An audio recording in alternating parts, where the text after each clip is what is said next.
Hello, I would like to thank Dental XP for the invitation for this particular lecture here. I would like to talk to you today about my considerations for the aesthetic zone when we're talking about establishing a workflow from extraction all the way to prosthetic restoration. My name is Thanos Dunis. I am a periodontist here in Fredericksburg. I practice with my wife. Our practice name is Synergy Periodontics and Implants. I am originally from Greece. That's where I did my dental school training as well as my prosthodontics training from 2006 to 2009 for my pros. I was fortunate enough immediately after that to be accepted in the University of Alabama at Birmingham for my periodontics residency. And for a couple of years after that, I taught in the University of Louisville as an assistant professor. And now we have our own private practice. We're fortunate to be here. And I would like to share with you my clinical experiences through my training as well as my start here in Virginia. So let's talk a little bit about our topics for today. I would like to start by the management of extraction sockets. Most of my master's thesis and my research was focused on that particular matter. I have a lot of interest in that particular zone, especially in the aesthetic zone, where we know that there are significant challenges as far as the bone remodeling goes and the changes in the soft and hard tissue, timing of implant placement, whether or not the case would be suitable for an immediate implant or an early implant or a delayed implant. Some other considerations that have to do with the aesthetic zone, as I mentioned, there are different tissues there do pose a lot of challenges for the clinician. The role that provisional restorations can play, and in fact, even the term provisional restorations now can be replaced by the term of really a guided soft tissue regeneration device. That's how I think we should view the provisional restorations. And again, some other considerations as far as materials go, abutments go for designing final restorations. I think that my ambition today will be to give you a very good workflow and significant pointers about all these topics. I would like to start by establishing some common terminology. And this is an older paper. I like to follow this terminology. A lot of the ITI guidelines have been based on this particular classification. We know that immediate implant placement is classified as type 1, and what's going on in a socket that we have immediately extracted the tooth. There's really not a lot of events that take place immediately after extraction other than very significant blood clot filling that socket, and we need to take advantage of that in the immediate implant placement. That's type 1. Type 2 refers to an early placement where we only have soft tissue healing with some maturation of the soft tissue. That typically is anywhere from 4 to 8 weeks.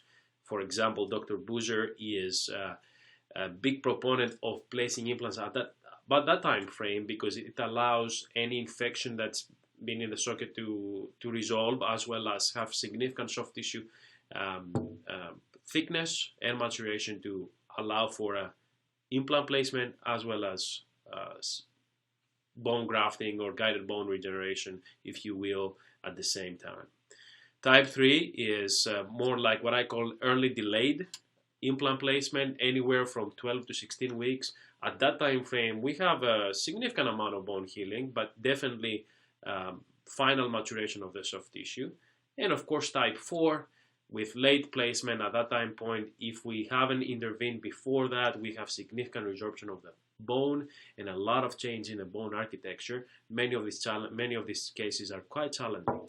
So with that, let's proceed to another important terminology as far as pre-extraction sockets go. Now, Tarnow and his co-workers from Smith, Elian, and Cho had a very good and very insightful classification. So, for example, here we see 3 types of sockets: type 1, type 2, and type 3. Type 1, you got both the soft tissue and the bone, and the buccal bone, facial buccal plate, if you will, and they're intact. So we got significant amounts of tissues there, okay? These sockets can be considered for type 1 implant placement, for an immediate implant placement, in other words.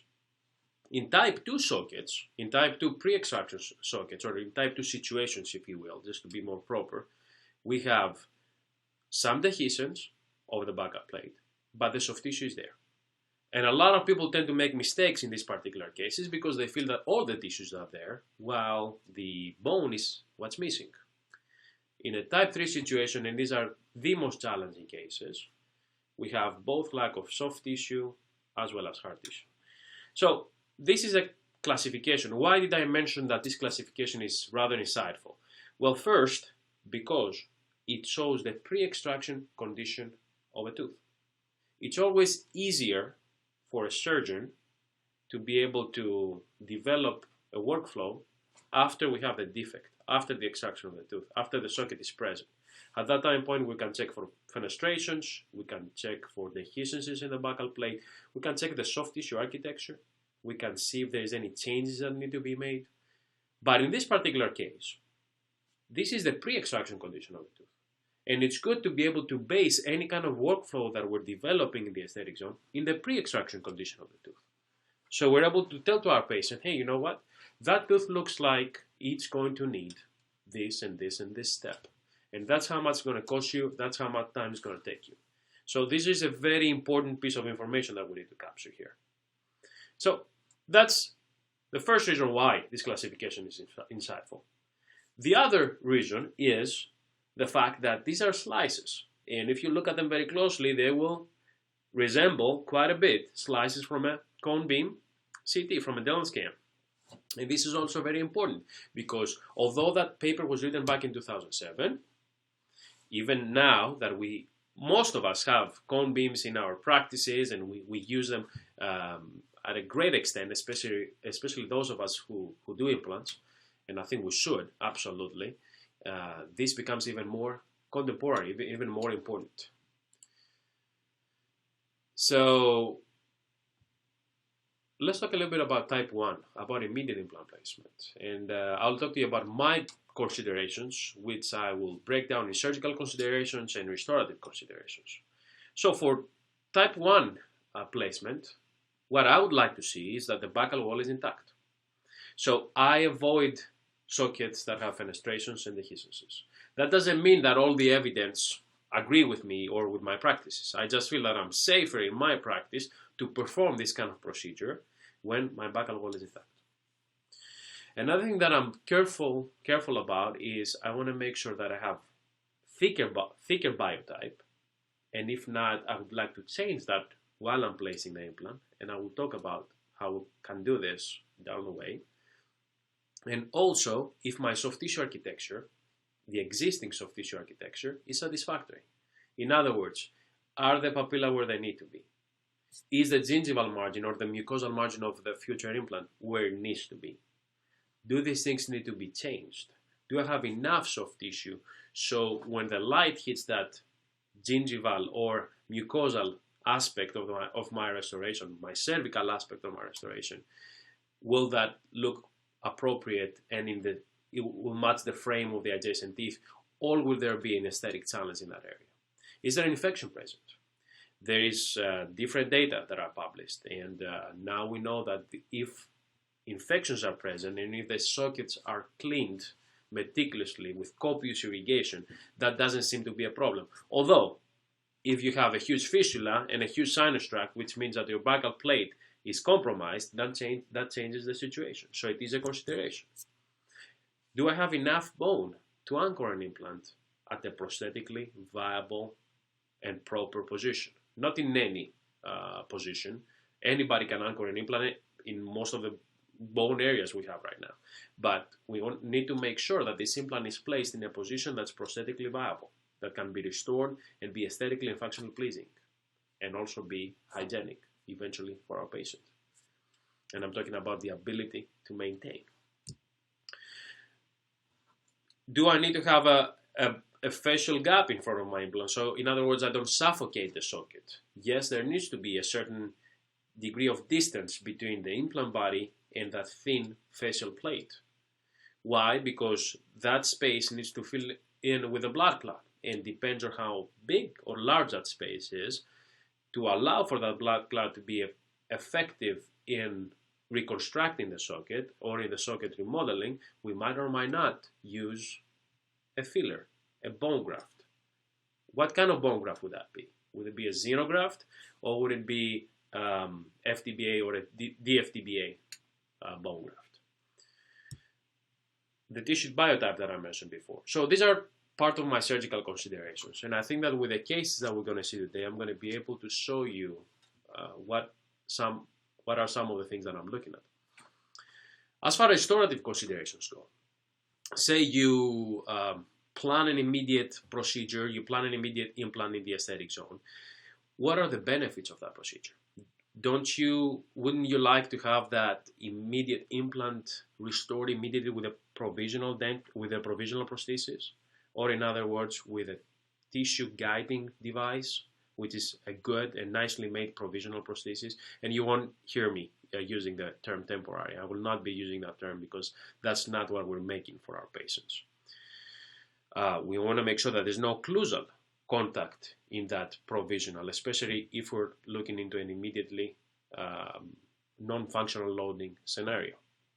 And how is that provisional shaped? That provisional needs to be able to support the existing architecture if the architecture is satisfactory, or be able to allow us to modify the existing architecture to something that's more aesthetically pleasing eventually. So these are some of the restorative considerations that I'm looking at. And then again, what type of material do we need for that provisional restorations? So another thing that we know of, and it's important, this chart comes from a paper by Mariano Sanz from Spain and some great European periodontists, and it shows that in the vast majority of sockets on anterior teeth, the thickness of that buccal plate, the thickness of the buccal wall, is about 0.5 millimeter. In other words, we cannot expect to have 2 millimeters of bone already there when we're placing an immediate implant. That is a study that's compatible with other results. There's been radiographic studies, Januario studies from Brazil, I believe, that shows pretty much the same outcomes. We know also what happens in molars, SROP studies, where we have this huge volumetric resorption of that takes place immediately after the extraction of these teeth. So we know that first we start from a very deficient situation, like Mariano Sanz says, and we also expect to have significant volumetric resorption, mainly in a horizontal level, more than a vertical level, after extraction of teeth. So these are important considerations. We also know now that we don't exactly have a magic bullet to prevent this remodeling from happening. An immediate implant has been shown not to be able by itself to reduce that volumetric or that vertical resorption of the buccal plate. For example, in this case, a couple of things that I would like to notice. This typical patient, younger guy, deep overbite, significant class 2 malocclusion, was only interested in that particular site there. You see that's a number 7, okay? What are some of the things that we see? We have a very good tissue architecture, the papilla are where they need to be, significantly thick biotype, and the tooth is not restorable at this point. Could somebody have performed orthodontic extrusion of the tooth and so on? Certainly, but in this particular case, I do expect to have a good possibility to place an immediate implant. And that's what we did. After extraction of the tooth, there, as you see, I was able to see in the socket, are there fenestrations? Is there any dehiscence of the buccal plate? What is the thickness of the facial tissues, including soft tissue and hard tissue? And also, can I place an implant without, by allowing to have enough space from that implant body to the facial plate? And the answer is yes to all of those. There's no dehiscence, there's no fenestration, soft tissue and hard tissue thickness on the buccal dimension are very satisfactory, and we can go ahead and place an implant and anchor an implant. 3D placement of implant, as you see, that implant comes out between the cingulum and the incisal edge of the adjacent teeth.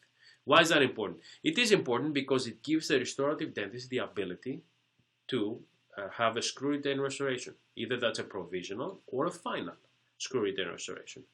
And that's also very, very important. In many cases, in all of the cases, if I should say, the provisional restorations are preferably, in my practice, screw retained, because I view them as tissue shaping, or more like tissue guiding devices that I would like to be able to use to change or support the existing architecture before we proceed to the final restoration. So it is an integral part of being predictable towards our final outcome. So this is the placement. As far as the depth goes, how deep do I want my implant platform to be? And it really depends on what kind of implant you're using. Say, for argument's sake, that most of us use bone level type of implants in the aesthetic zone. Not many place tissue level implants in the aesthetic zone nowadays. So I would like my platform, and of course, I would like my platform of that implant to be about 3 to 4 millimeters below the free gingival margin of the adjacent teeth. Why is that important? It is important because that will allow my restorative dentist to have a proper emergence profile for that restoration. So moving on, and we will have the chance to discuss this further. This is an in-office provisional restoration with composite. Nothing fancy. Implant was placed. You see the implant comes out in the cingulum area of the tooth, not very palatal. And this is how the patient lives the practice that day. We check for occlusion. In this particular case, things were a little bit more challenging because of the deep bite. And we were able to proceed. This is how the implant integrated, and this is the situation with the soft tissues. I do not like to see this nice, clean epithelium that lines that implant or transmucosal area. Every time that I remove and replace something on that implant, I would like that something to be completely clean, so nicely polished. If I can use some chlorhexidine gel, which I know in the US I'm having a very hard time finding, I will do that, or just regular chlorhexidine. And sometimes I even like to refresh that inside lining of the transmucosal area. So I do remove some of that epithelium, the inside epithelium, before I replace provisional final restoration. And this is the radiograph with a provisional prosthesis on. You can see the cone beam, and you can see the amount of buccal plate thickness that's present in this particular case. One could argue that maybe the implant is placed somewhat too palatal, although in this particular case, as you saw from the placement, it was, I thought I was, and I still am, in that green zone for proper prosthetics. And this is the two-dimensional X-ray, the periapical radiograph, that shows you exactly where we are in relation with the adjacent teeth. This particular implant is a non-kilos implant. I believe it's a 3.5. In fact, it's a 4.5. In any case, I would also like to mention that throughout this presentation, you will see different implant systems. I will probably refer to them by their name and the different components. I want to make sure that you are aware that I haven't been receiving any honoraria from any implant companies or any other products, and I don't have any stock options. My family doesn't own any stock options in any of these corporations. This is a different patient. That lady was initially treatment plan for a free gingival graft on the lower anterior teeth. In this particular case, there was a significant recession on this teeth. Throughout this process of us seeing her and coming in for her supportive care before her gingival graft, she broke her two front teeth. Significant class 2 again, and a lot of protrusion of numbers 8 and 9. This is the radiographic situation of the teeth before that accident that she had with one of her grandkids takes place. And these teeth were basically fractured with horizontal fractures. And you can see that the amount of overjet that she had, and the protrusion of this teeth really doesn't help our patients in situations of accidents, since these are the first two teeth that were basically are going to be breaking or getting into any other injury situations. So thankfully, the facial plates were intact, and we also know because of the position of the teeth that there's going to be significant amount of apical bone and palatal bone in this particular scenario, and two implants are being placed in an immediate fashion in this situation. And you can also see the amount of distance that is present between the buccal plate and the implant surface.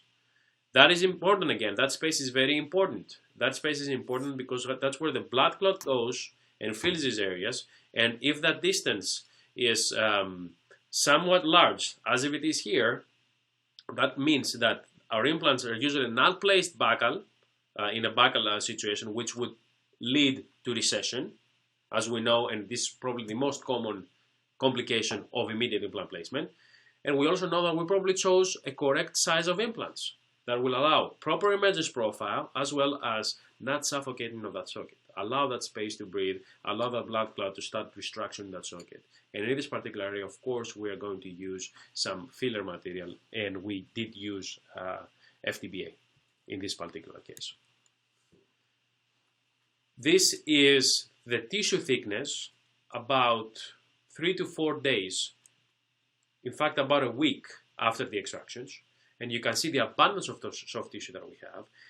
Please note that these healing abutments are 5 millimeters high, so our implants are placed about 3 to 4 millimeters below the free gingival margins of the adjacent teeth.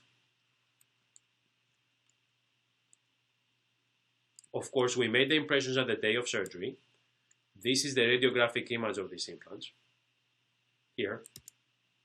And these are the provisionals that are made. These provisionals are delivered, again, as I said, 3 to 4 days to a week, maximum a week, if we have good primary stability of those implants. Ideally, I would like to deliver them within 24 to 48 hours. Ideally, I would like to deliver them immediately the same day. But because I want those provisionals to be manufactured properly, to be polished, to look good, and allow my tissues to integrate properly around them. Sometimes the lab does take time, and I am not concerned if I'm going to deliver a proper provisional or a proper tissue guiding device 3-4 days later after the implant placement. And this is the day of delivery. This is at 4 weeks. You can see the nice amount of tissue maturation that we have around this teeth. And this is the initial situation and the situation after that. And this is our patient. All we have to do now is, once those implants integrate in about 3-4 months, we are going to be able to duplicate the emergence profile of those provisional restorations, and I'll show you how, to the finals. Other considerations for this particular case, we completely changed the position of these teeth. So I suggest that when we do this, when immediate implants are placed and the crowns do not correspond to the crown of the tooth that failed or had to be extracted, then I suggest this implant placement takes place with a surgical guide. It is very important because you want exactly that implant to be corresponding to the future crown, which has nothing to do with what you had in the prior situation. And that's what happened in this particular case. So what happens when we take a tooth out? Histologically.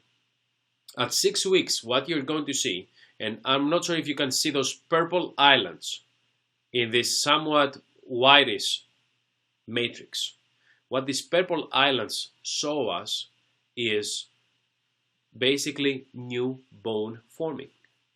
And this is a core that was taken from an extraction socket that was allowed to heal for about 6 weeks. And this is from my master's thesis in the University of Alabama at Birmingham, which we later published.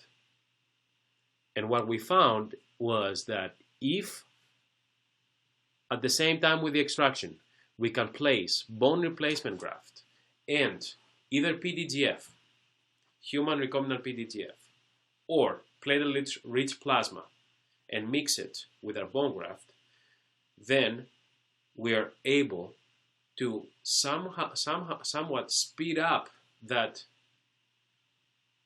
growth of native bone, as well as the integration of and remodeling of bone graft particles within the socket. With the green here on your right side, you see the amount of new bone that's present.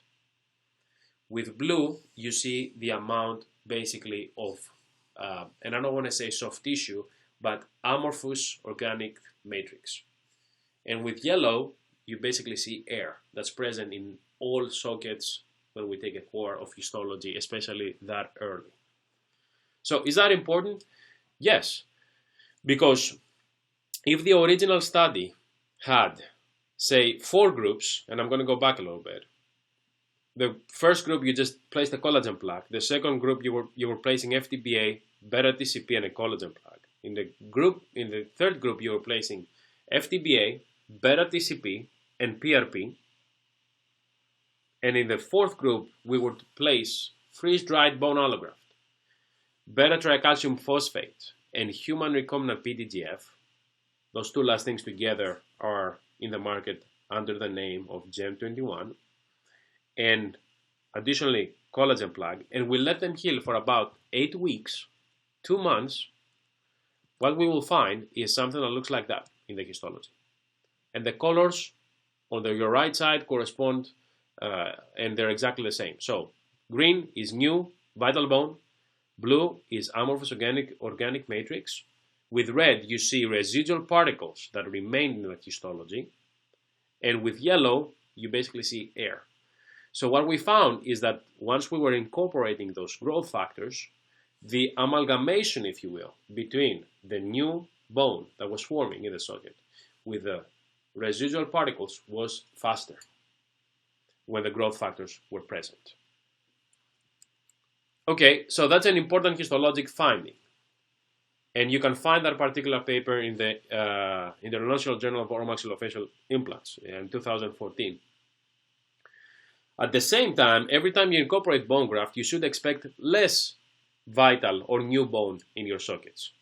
That makes sense because new bone has more space to form. At the same time, you get no primary stability if you have no bone graft at 8 weeks.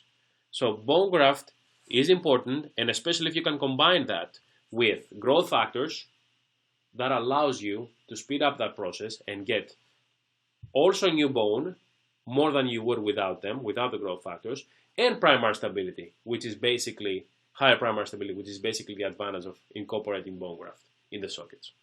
Now, of course, considerations have to be taken place, and not every socket needs a growth factor. But if you got a patient who has any kind of osseous metabolic conditions that pose a challenge to normal healing of sockets, or if you're in a situation where we would like to accelerate that healing process, growth factors might not be a bad idea.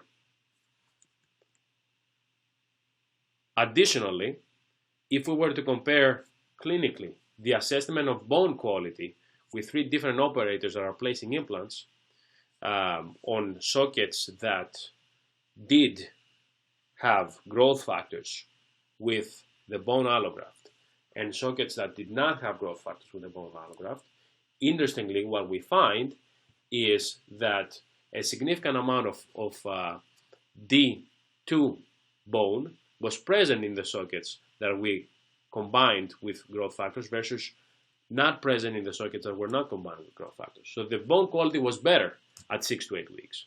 That means that you could go back potentially for an early implant placement and have no problems whatsoever with your primary stability. And this is what you see here with blue color is D2, D3, D4, and some missing data there. So in the 3 and 4 group that growth factors were present, the quality of bone is significantly better. Look at the amount of blue you have on the group 3 and group 4 comparing to the group 2 and group 1. Group 1 again is the one that's full of vital green bone that you saw before. So that is a significant advantage because This is one of the very few studies that I'm aware of that follow the sockets that early, that the histology is taken at 8 weeks. That's quite early.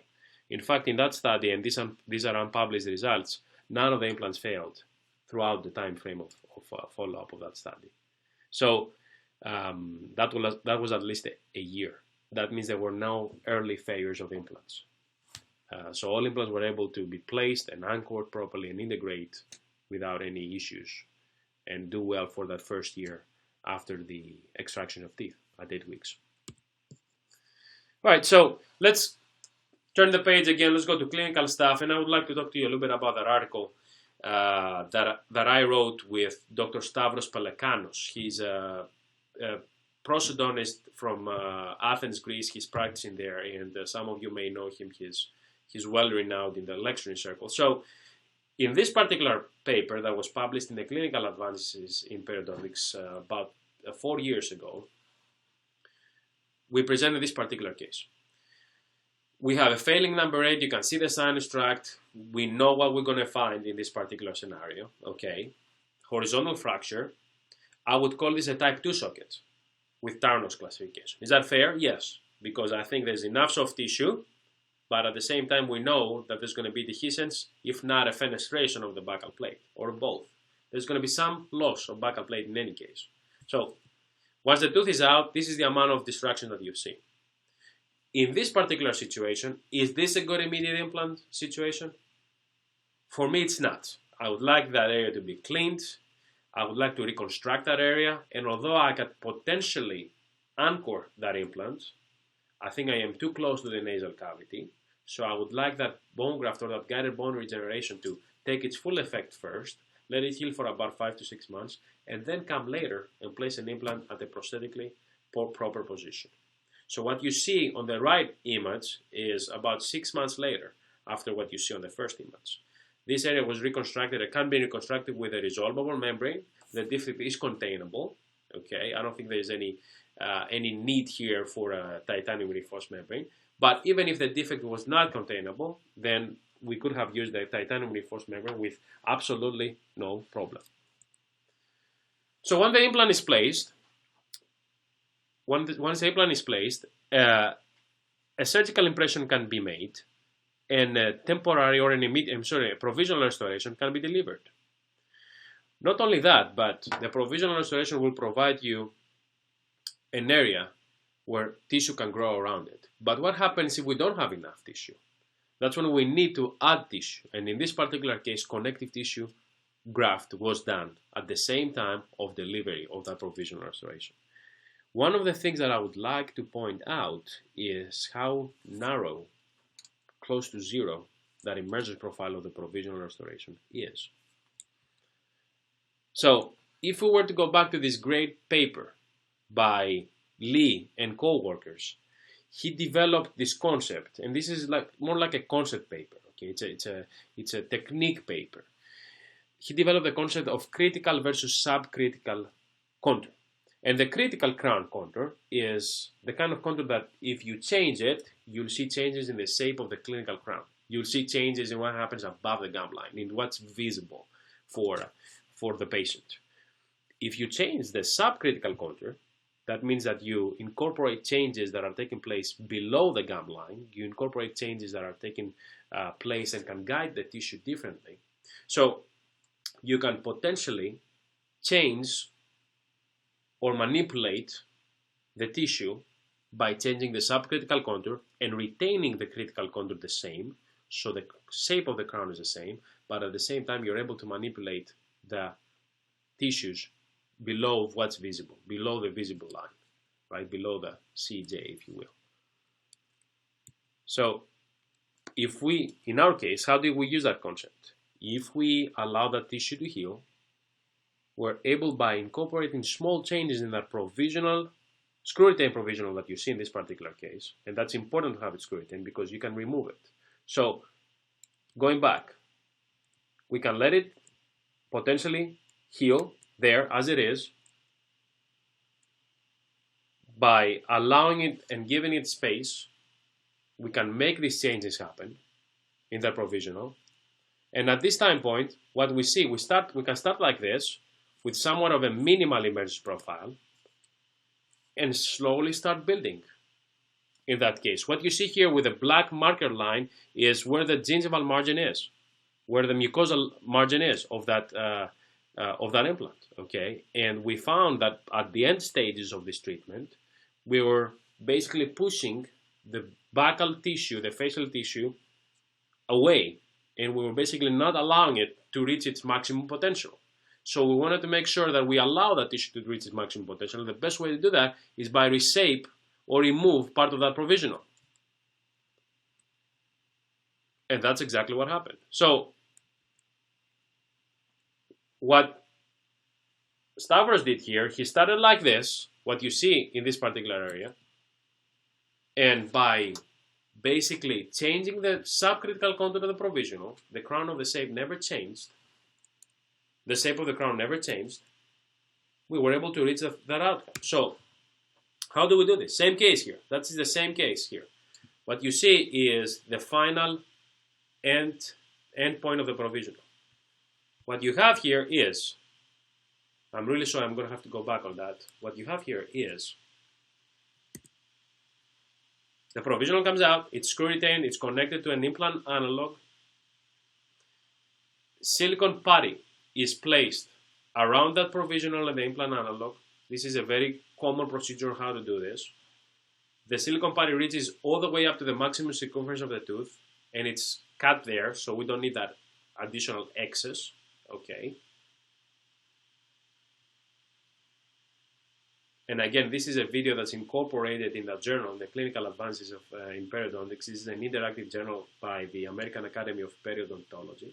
So, the provisional is removed, an impression coping is placed, and now you can see the discrepancy between your crown, between our crown, and the prefabricated impression coping. So we need to fill that space. You can use pattern resin for that. You can use flowable resin, composite. You can use anything you like.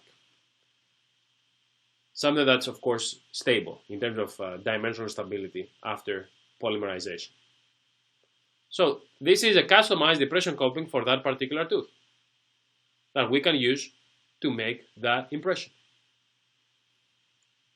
And that allows you, from a situation that we started like this, very deficient situation, to go all the way to your right and what you see to your right, the right image. And that's a very satisfactory situation. That is a great reconstruction for that particular patient. Could that result have been achieved with an immediate implant in this case? No, because our challenges were a class 2 socket, significant loss of the buccal plate, significant destruction of the buccal plate, infection present because you had the sinus tract, and the soft tissue, believe it or not, was not enough. So that soft tissue needed to be enhanced by a connective tissue graft. So two keys to solve this case. One was provisional, that allows you to manage that soft tissue, and the other one was connective tissue, subepithelial connective tissue graft, that allows you to add to the existing tissue so we can manage it. And with these two things at the same time, and a little bit of patience, because these cases take time, and you might have to see that patient at least once a month to make those changes for about 2 to 3 months. Then we can reach that outcome. It's hard to say how much time it takes, and every case is different, every person is different. That particular lady was fairly young, and we were able to do this. In other words, common sense considerations. If the implant is still within that green zone, very clinically acceptable, but it's somewhat buccal, then we want to make sure that we under-contour the subcritical contour that Ernesto Lee says. If the implant is placed exactly where it needs to be, all you have to do, and you have the soft tissue thickness and you don't have to change anything, all you have to do is support the existing architecture. You don't need to change anything. Just try to emerge the same way that natural tooth was. If the implant is still within that green zone, and all these three situations are clinically acceptable, right? So if that implant is still within that green zone, but we need some support of that buccal tissue, then all we have to do is somewhat over-contour that buccal tissue. All right, so here we are, before and after, immediately after the provisional is placed, at the end of the restoration, and that's all this case. Before we move on, let me introduce to you this patient. This patient was um, a friend who me and I were sharing the same working environment, and he had an accident previously with number 9. He fell off a ladder, hit his face. That was a few years back. So that tooth right now has a significant resorption process that you can see clinically. Okay, and this is more of an internal resorption that has progressed significantly, and you'll see that later on the scan and on the X-rays. Other things that we see here, the architecture is very satisfactory, right? There's no loss of papilla, there's no clinical recession. There is some lingual version of that number 9, which tells you that the root is probably where? Buccal, facial, right? And if the root is facial, then what do you have there? We got fenestration, most likely, or very likely, right? So this is a tooth that we know might or might not be indicated for an immediate implant. Unlike the first case of immediate that we saw, where that lady had her 2 teeth protruding, this is exactly the opposite situation. And when you have that lingual version of that tooth, that's probably a very challenging situation to solve in terms of placing an immediate implant. So this is a side view, and you can now appreciate the amount of lingual version of that tooth, of the crown of that tooth.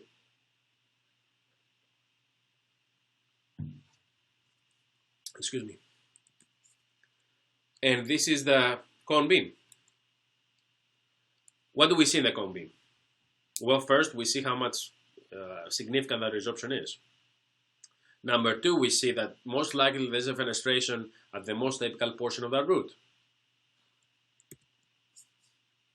So, since we're not keeping the position of the tooth, and in this particular case, I'm working with a prosthodontics resident from the University of Louisville. His name is Dr. Adrian Polini, and he's the restorative doctor of this case. I am the surgeon of this case.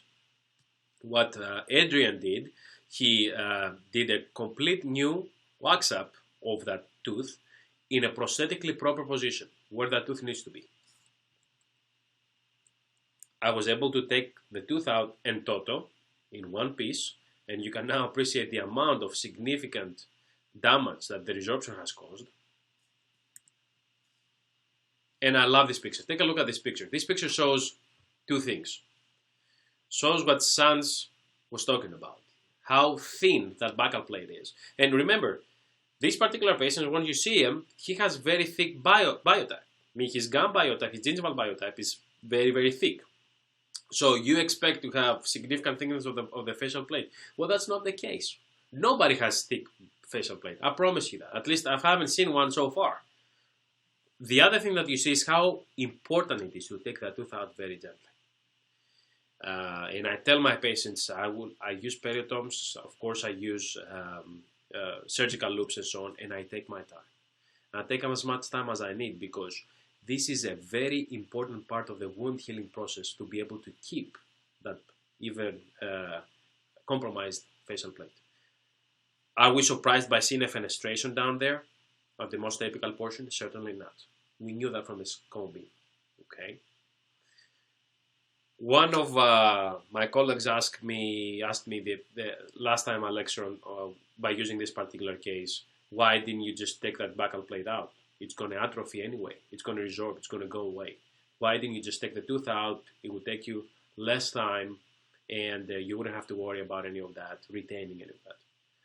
Truth of the matter is, if we were to take the tooth out by basically removing the facial plate with it in this particular situation, and I know most of you right now are already feeling nauseous just by hearing about it, I'm one of you, the wound dynamic completely changes. From a containable defect, you go to a non-containable defect. From the ability to use a resorbable membrane, now we have to use a titanium reinforced membrane, increasing our potential complications. So, different ballgame if that thin facial plate goes away. Do I know that this plate will eventually go away? Certainly. But is it serving me really well at this point, and will it allow a better architecture of that socket once we reconstruct it? Yes. Yes, and I will show you how to reconstruct the socket. So while I was in Louisville, Dr. Greenwell there has a significant research data that shows us that in the aesthetic zone, from canine to canine, and most of this research is published with different residents. I think that's going to be a good literature review. Whoever wants to pursue that shows that just by placing human allograft inside the socket, we still get significant amount of absorption of that socket volumetrically. I have found myself in a situation where I used to take the tooth out, place human allograft in a socket, put a collar plug, and then I would go in 3-4 months down the way, and the dimensions of the bone were not enough or were not satisfactory, not to anchor the implant. That was not a problem, but mainly to have a good architecture around my implant, to have enough thickness of buccal plate around my implant. And that started to concern me. So I started doing this, and it's a little bit more invasive, but in a situation like that where I know there's a fenestration, I started taking the tooth out, a little bit more aggressive incision design that you see here. I was placing human allograft in the socket, and I would layer the outside of the socket with bovine xenograft.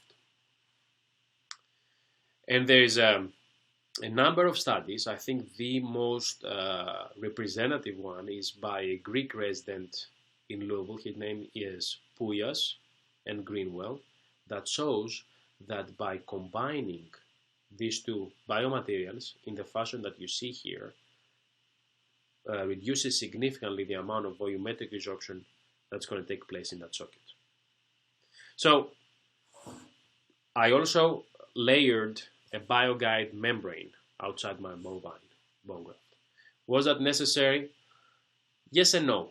Yes and no. I feel better by doing that because I have found that there's a recent publication by a German scientist, and it was a coincidental finding that shows that when bovine xenograft comes into contact with connective tissue, there's a potential of some of the undifferentiated mesenchymal cells turning over to osteoclasts and start remodeling or resorbing, start basically eating away those bovine bone xenograft particles. So just by reading that, I started layering a collagen membrane in this particular situation. And this is how everything healed. Okay, nice and fine, but at the same time, what do you see? Take a look closely. What you see here is, although the socket healed, we are significantly deficient in a volumetric situation. Significantly deficient in a volumetric situation. So going back in about 3 to 4 months, and I love the picture on the left. What you see on the most apical portion of the picture on the left, you see that original buccal plate, part of that original buccal plate. And that's what remained. So that was maintained. And that was maintained because we allowed that buccal plate to survive with our careful extraction. At that time point, we were able to place an implant by utilizing Adrian's surgical guide, because he did have a wax up from where the future crown used to be. Once the implant was placed, and this is a bone level Straumann implant, once the implant was placed,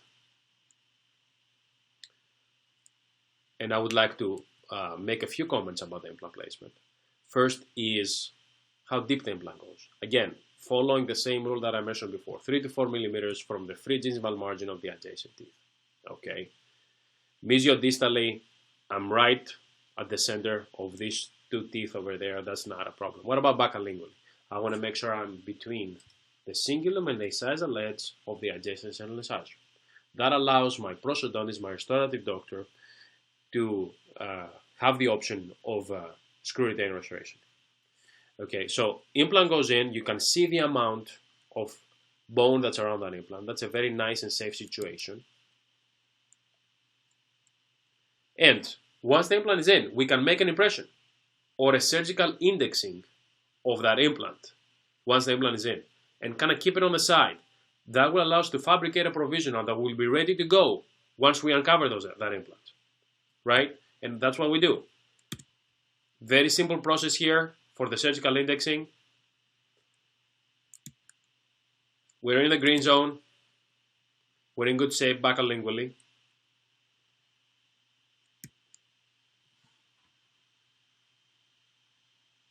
But remember what I said? We were deficient baccolingually. So I added more xenograft, added an extra collagen membrane, and I did a subepithelial connective tissue graft.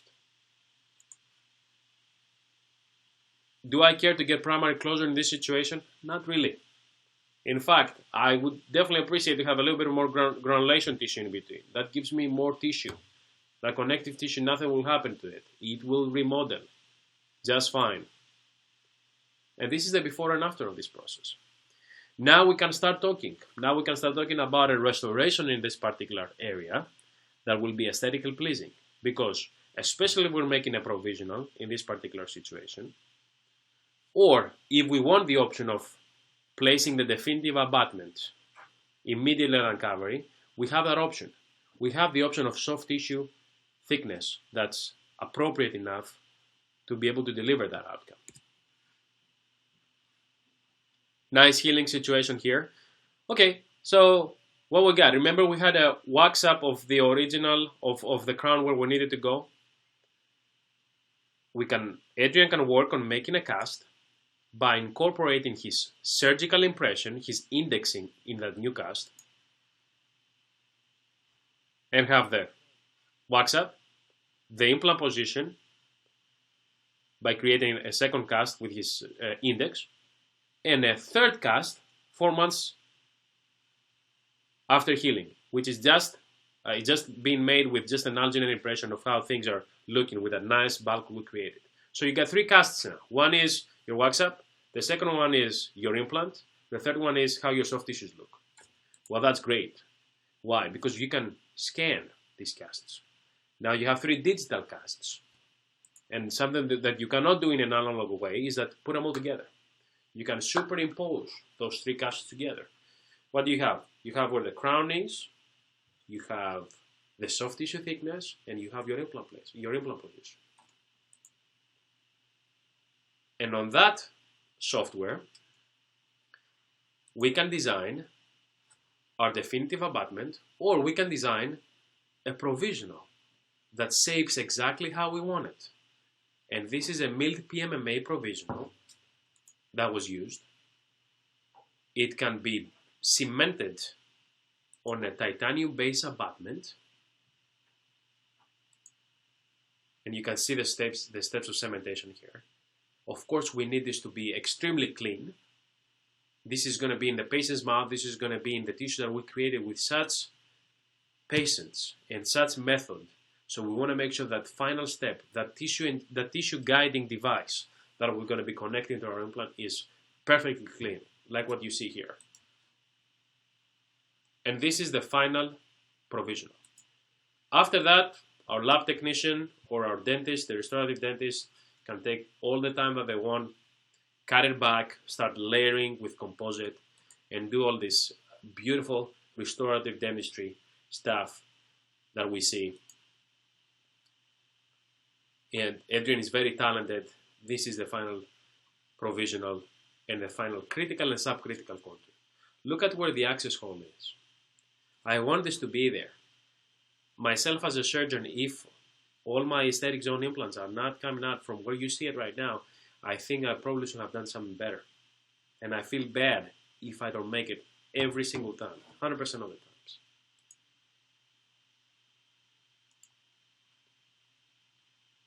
So, our provisional is ready. We're 4 months out. The implant is integrated. Are we ready for uncovery and basically placing that provisional? Certainly not. Certainly yes, we are. Got plenty of tissue quality. Our uncovery procedure needs to be minimal. We don't need to change anything. We don't need to add any more connective tissue. We got everything we want. And this is a small roll technique. So what I did is I used diamond burr to deepithelialize that tissue and basically create a small trapdoor incision and roll it on the facial, expose that implant, remove the cover screw, and position the provisional in that area.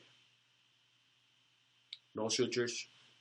Patient is hemostatic the moment the provisional goes in. We don't have to do anything about it. Just let the tissues heal. And this is how the tissues are starting to heal. This is the final stages of tissue maturation with the provisional. And our lab technician can start working on producing the final. But before that, we need to give him some information. The provisional will be removed. This is the transmucosal profile that we have established with all the work that we did. Look at the thickness of the tissue. I love this case because yes, it did take us longer. Yes, we did use different biomaterials, but this is our reward, and this is the time to basically see the outcomes of these procedures. As I showed you again, using silicone putty, we copy that emergence profile like in the video.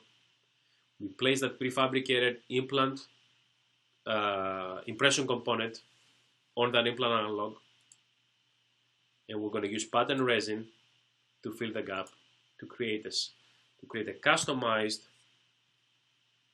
impression coping that matches the emergence profile of that provisional, of that particular patient, of that particular tooth. Not only bacolingually, but also mesiodistally in all dimensions of that tooth. We need to have that copy emergence profile, like you see in the image here. And with that, Adrian is going to make an impression.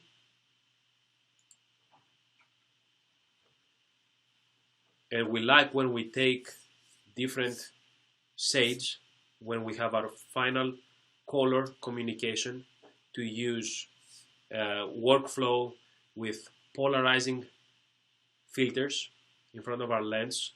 The best one, I think, at this point, in my opinion, is the Polar Eyes by Bioemulation.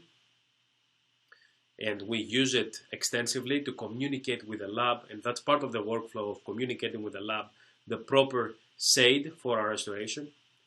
And the lab technician of this case, I think it's Mr. Ali Hodges, which I would like also to thank him for the beautiful work that he did here. And this is the final outcome. Is it perfect? No, but it's pretty close. And this is immediately after we placed that crown on. So there's still way to go, and I think it's going to look even better. So, for a closing, I would like to show you two quick cases where myself and my wife, my partner here in the practice, Dr. Lily Pittman, were able to develop a protocol that we are calling the ABC. It is called ABC because we use 3 different sequences of biomaterials. One is autogenous bone graft, B is bovine xenograft, and C is connective tissue.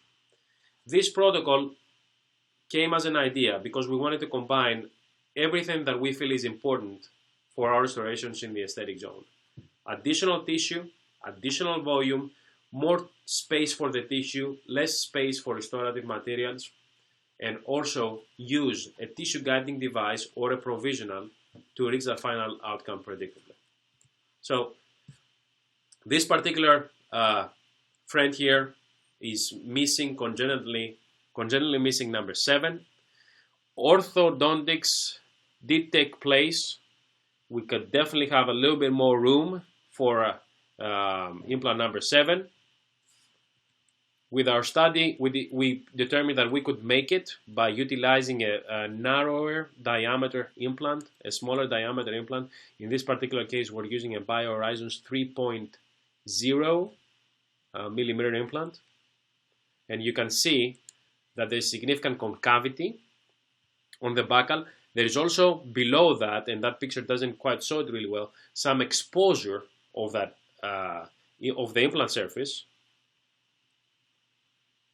and I use scrapings of autogenous bone to layer the area of that exposure.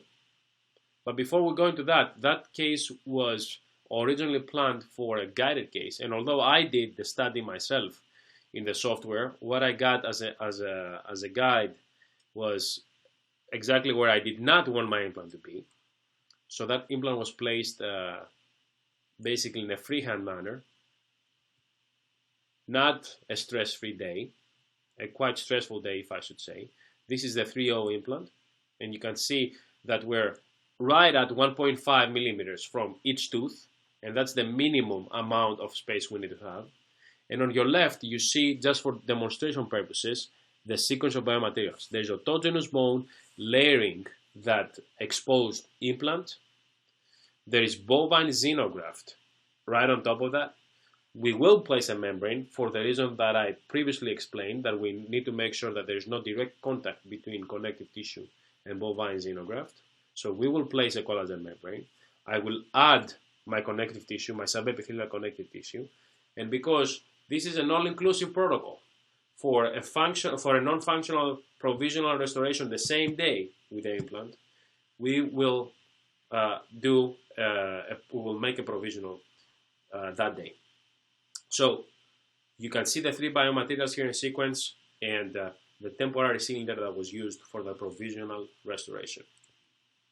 And this is our patient about 2 to 3 weeks after the whole event. We got very nice tissue integration. The fact that he had thick biotype is definitely very, very, very helpful. And all we have to do, copy the emergence profile. This is before final restoration. This is still his provisional number 7.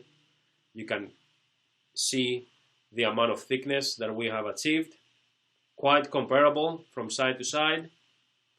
And because the implant system does not allow at this diameter for a different type of material of abutment, we're using a UCLA abutment. And to be honest with you, we know from the Jung studies that if we have a certain thickness of soft tissue, we have more than 2 millimeters of soft tissue.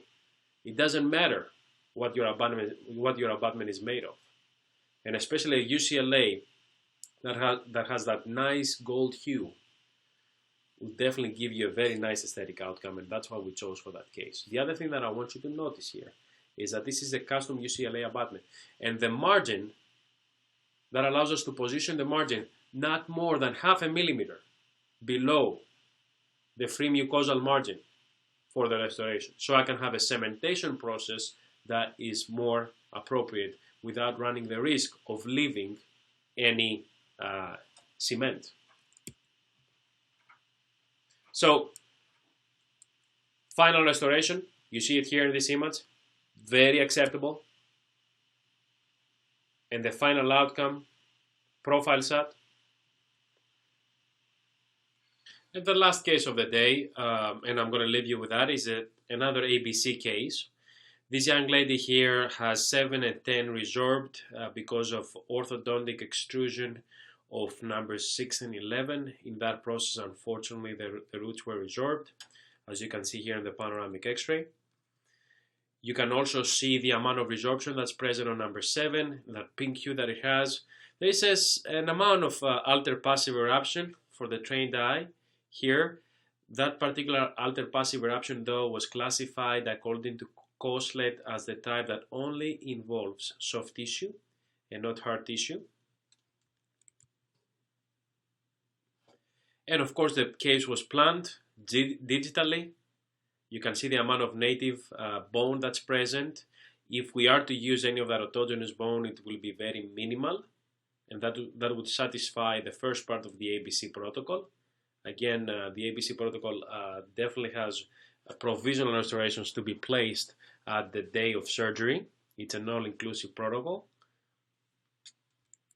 And although it is an immediate implantation scenario, as I said, it's mainly a situation where there's no roots, so I don't quite consider that a true immediate implantation scenario.